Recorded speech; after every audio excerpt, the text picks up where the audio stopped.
Hello everyone and welcome to this video. So in this one we are solving a recent retake paper that I designed for my students for the grade improvement, and this is again another physical quantities and units test for AS physics.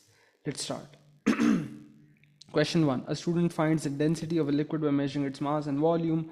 Following is a summary of his measurements. So he's taken the mass of the empty beaker, mass of the beaker and the liquid, the volume of the liquid. He correctly calculates the density of the liquid as 5. What is the uncertainty in this value? So you know that for the density of the liquid, he would need the mass of the liquid and the volume of the liquid. So the mass of the liquid would be obtained by subtracting these two. So 70 minus 20, which is 50, and then 50 over 10 is how you get this value. That's also done here. But for the uncertainty, remember that because density is mass over volume, it's division, so the percentage uncertainties would be added. So we cannot directly get the absolute uncertainties here. We would first have to work with the percentage uncertainty.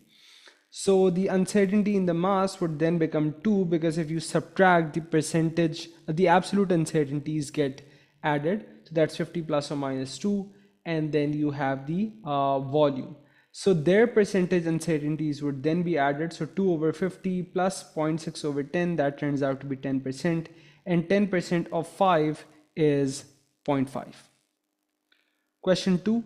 The angular deflection of the needle of an ammeter varies with the current uh, passing through the ammeter as is shown in the graph. So what we can see is that for smaller currents, the angular deflection is a lot, but as the current increases, the angular deflection decreases. So what this means is that at higher currents, the readings need to be closer together so that the correct reading can be shown. So that is being shown in option A, right? So in this one, this is obviously wrong because it's first further, then getting closer, then getting further, which is not what is shown. Here as well, it's first closer, then further, then closer, which is also not what is shown. Why this one is wrong is that because the angular deflection is greater initially at the smaller currents, so the values would be spaced out, and then at higher currents, because the angular deflection is less, so then that pointer would not need to move as much as compared to what it needed to be moved through here. So A is the correct answer. Question 3. A quantity x is to be determined from this equation. X is p minus q. P is given with its absolute uncertainty. Q is given with its absolute uncertainty. So first you can just calculate x, which would be p minus q. So 1.27 minus 0.83, which is 0.44. Again, two quantities are being subtracted. Their absolute uncertainties would be added to get 0.03, and then the absolute uncertainty divided by the principal value times 100, that is 6.8%, which is 7% to 1 SF. An Olympic athlete of mass 80 kg competes in a 100-meter race. What is the best estimate of his mean kinetic energy? So kinetic energy is half mv square. Mass is given, but because this is on estimates, you should also be able to remember this. And the estimate for the speed I've taken as 10, so 10 square. So this becomes 2 into 80 divided by 2 is 40 into 10 square, which is 100. So 40 into 100 is 4000, which can be written as option B, 4 into 10 to the 3. A cylindrical tube rolling down a slope of inclination theta moves the distance L in time t. Equation relating these quantities is given. A is internal radius P and Q are constants, and you have to find P and Q. So first I expand this bracket, this is what it becomes. And as you can see, I've not written sine theta because remember that sine or cos or tan are trigonometric ratios, so they don't have any units of their own. So these are what we call dimensionless quantities. They don't have any units, so I just get rid of that from here.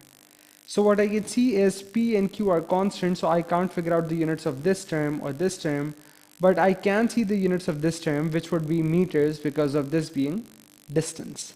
Now homogeneity says that if this is in meters, then this must also be in meters, this must also be in meters. So meter square, because A is radius, so meter square times meter is meter cube over P. This must also boil down to meters, so P is meter square. And then for this equation, T is time, so Q into S square equals M, so Q is meter per second square. So P is meter square and Q is meter per second square, which is option B. What is the ratio of these numbers? So you also have powers of 10, you also have prefixes. Tera is 10 to the 12, kilo is 10 to the 3. You just solve this, so 10 to the 9 over 10 to the 6. That turns out to be 10 to the 3, which is option D. Speedometer in a car consists of a pointer which rotates. Pointer is situated several millimeters from a calibrated scale. What could cause a random error in the driver's measurement of the car's speed? So random error is basically fluctuations and they can be removed by averaging. A, the car speed is affected by the wind direction. Now let's say if the wind direction is such that it always causes the car speed to be smaller than whatever its value is. So in that case, it cannot be removed by averaging, because if you think about it, the average value would also be less than what we expect it to be. So this is not a random error, rather this is a systematic error. B, the driver's eye is not always in the same position in relation to the pointer. This is basically talking about parallax error. So sometimes the way he reads it causes it to actually show a greater value. Sometimes it causes it to be a smaller value than what it actually is. So we can minimize the effect of that by averaging. This is a random error. C, the speedometer does not read 0 when the car is at rest. This is 0 error, and this cannot be removed by averaging. The speedometer reads 10% higher than the car's actual speed. This is a calibration error, also a systematic error, cannot be removed by averaging. Question 8. A student carries out an experiment in which an electric current was known to decrease with time. The readings he found from first to last were 3.62, 2.81, 1.13, 1.76 and 0.9. So even though they were supposed to decrease with time, this value is less, and then this value is greater again, right? So there's some problem here. Which statement could not explain the anomalous 1.13 milliamperes reading, right? So A says he has reversed the third and the fourth reading in the results table. Now this makes sense, right? So this is a plausible explanation. It cannot be the answer. B, he has read the ammeter incorrectly. The reading should have been 2.13 milliamperes. This is also an explanation. He took the current reading at the wrong time. This is also an explanation. And if you think about this, these are all human errors. These are random errors which are responsible for anomalous values, right?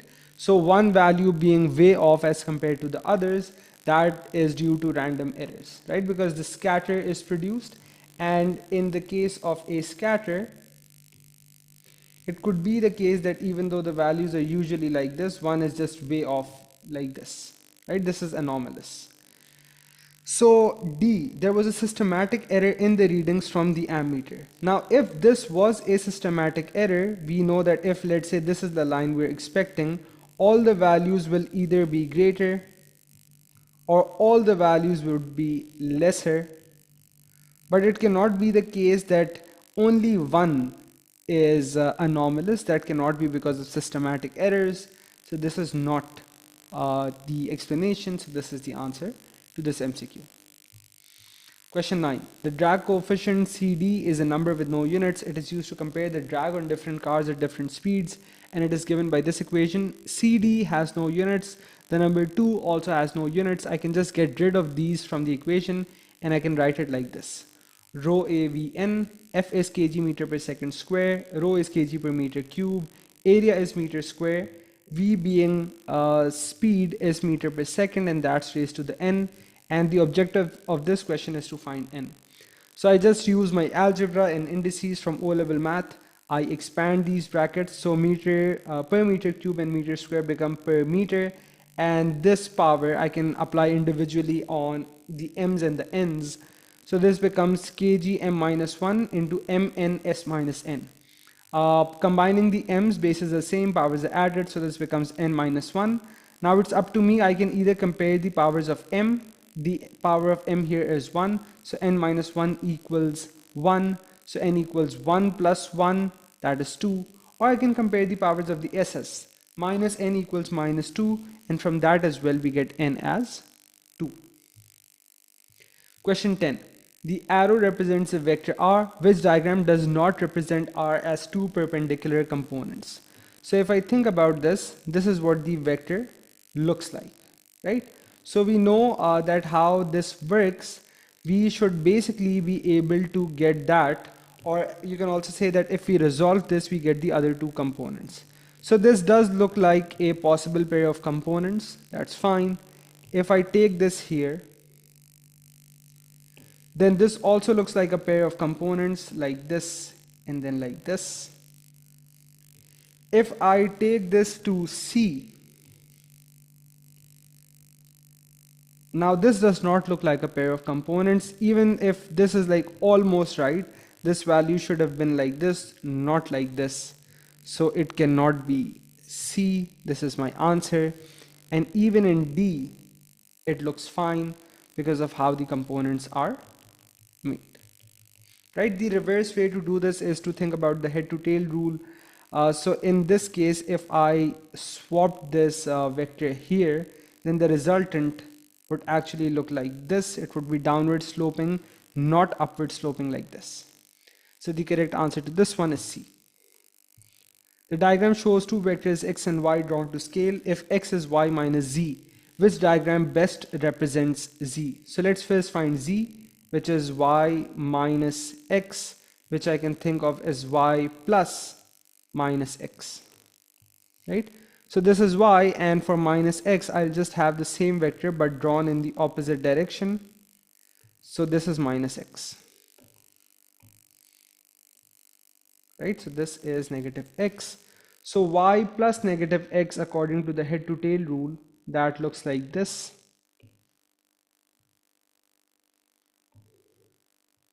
And that is z, which is option A.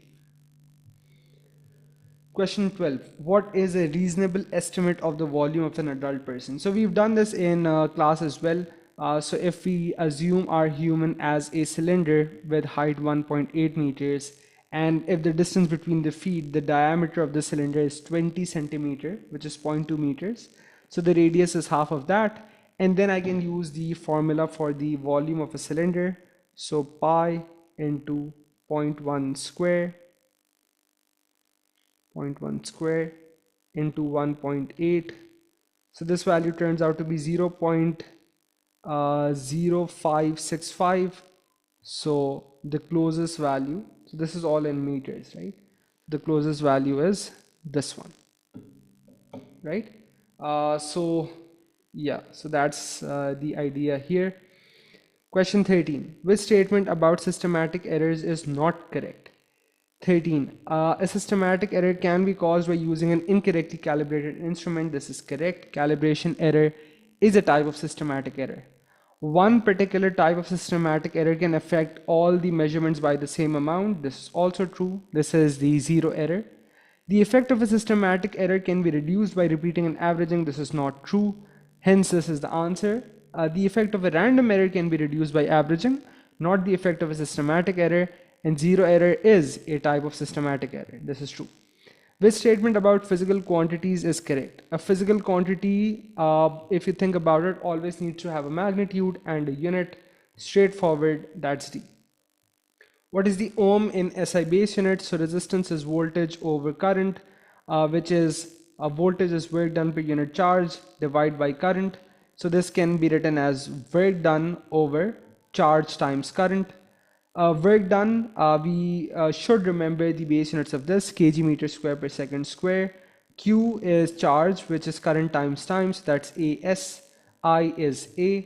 So this becomes kg meter square per second cube, because this is 1. When it goes up, it would be minus 3 into A minus 2, right? So that is option A. A stone sinks in water. What is the possible value for the density of the stone? So I can see that not only are the values different, but the units are also different. So between kg per meter cube and Newton per meter cube, I know kg per meter cube is the correct unit because of mass over volume. So it cannot be C or D. And if I think about the density of stone, the density of water, then water is 1 into 10 to the 3000 kg per meter cube. For the stone to sink, it must be denser, so that is 2000 into 2000 kg per meter cube. That's why it could sink. What is essential when recording a measurement of a physical quantity? So SI unit and magnitude. So the unit and magnitude, so unit and a number, that's option B. 18, a velocity vector is shown, find the components. So the component with the angle, this one is cos, so that's 75 cos 30, and this is 75 sin 30. So 75 cos 30 is 11, yeah, so 75 cos 30 is 11.6. So it says in the north and the east directions, right? So okay, so if you talk about east, so this is 75 sine 30. Oh, I think my calculator is in the wrong mode. Yeah, so 75 cos 30 is 64.95. So that is 65. And then 75 sine 30, that turns out to be 37.5. So this is C. Two of the SI base units are Two of the SI base quantities are mass and time. State three other.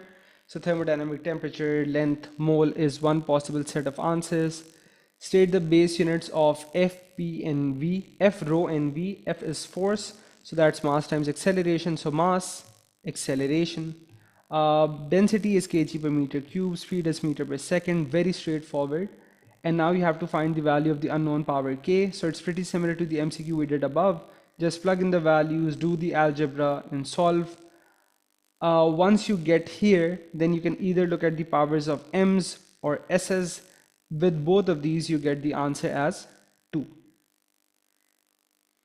Make estimates of the mass in kg of a wooden meter rule. So I've actually done this a bit incorrectly. So if I'm saying 75 to 80 grams, this would be 0.075 or 0.080 kg.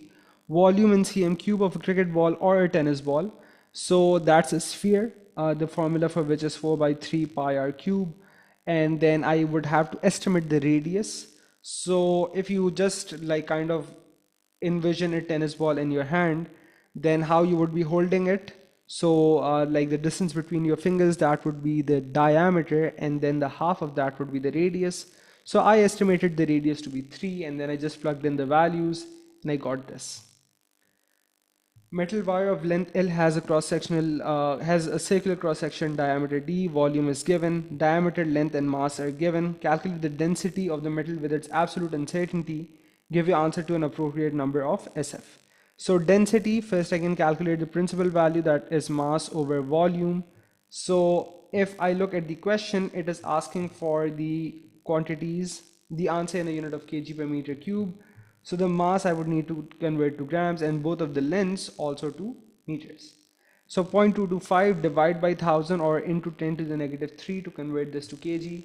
Volume, pi d square L by 4, so d is 0.38 millimeters, so 0.38 into 10 to the negative 3 squared. Then L, which is 25 centimeters, so 25 into 10 to the negative 2 divided by 4. So this value turns out to be this. Then for the uncertainty, again values are being multiplied or divided, so their percentage uncertainties will be added. So percentage uncertainty in rho is percentage uncertainty in m plus percentage uncertainty in v, and v is given by this. So instead of this, I see that in v you have d and l, and because of the square on d, it would have its percentage uncertainty being multiplied by 2. And you have the percentage uncertainty in L. Then you just plug in the values from here. Percentage uncertainty turns out to be 6.107%. It's asked for the absolute uncertainty, so you multiply the percentage uncertainty by the principal value. The value you get is this. but then the last step to write this to an appropriate number of SF. So if you have this as values, so the first step is to write your absolute uncertainty to 1 SF, which becomes 500. Now if you think about this according to number values, this is units, this is tens, this is hundreds. So you look at the units, tens, hundreds. So the next value from the 100th place is not 5 or greater. So this just becomes 7900 plus or minus 500. That was question number 1. Question number 2, define pressure, very straightforward, force per unit area. Use your answer to A1 to show that the SI base units of pressure are these. So pressure is force over area, force is mass times acceleration over area, mass, acceleration, area, and then the correct algebra basically boils it down to this. A horizontal pipe has length L and a circular cross section of radius R. Liquid of density rho flows through the pipe. Mass m of liquid flowing through the pipe in time t is given by this equation. P1 and P2 are pressures at the ends of the pipe and K is a constant, and you have to find the base units of K. So right off the bat, I've just made K the subject of this. So m comes down and this is what you get. And then you just plug in the values. Pi is a constant, 8 is a constant. P2 minus P1, the difference of pressures would also have the same SI base units as pressure, right? And then you just plug in the values. So this becomes kg per meter per second square that you found from the previous part. R4 is meter to the 4 into kg per meter cube for density. Time is seconds. 8 just went away. Mass is m. Where is that? That's in kg, and L is length. So then you see the kgs cancelling out. The meters in the numerator, so m minus 1, m minus 3 is m minus 4 into m4. All of that goes away. Then you have s minus 2 into s, which is s minus 1, and you have a kg still, so that's kg. And when the meter comes up, that's m minus 1. An experiment is performed to determine the value of K by measuring the values of the other quantities in B. Values of L and R each have a percentage uncertainty of 2%. State and explain which contributes more to the percentage uncertainty in the value of K. So from this equation, you can see R and L. R is raised to a power 4, so even if they have the same percentage uncertainty, the percentage uncertainty of R would be multiplied by 4, so that would have a larger contribution. That's also what is written here in this answer. All right. So that's the entire solution to this question paper. I hope this helps, and I sincerely hope that people have performed better in this test than they did in the previous one. If you still have any questions, please comment, like this video, share this with your friends who could use help in this chapter, and I'll see you in the next one. Bye.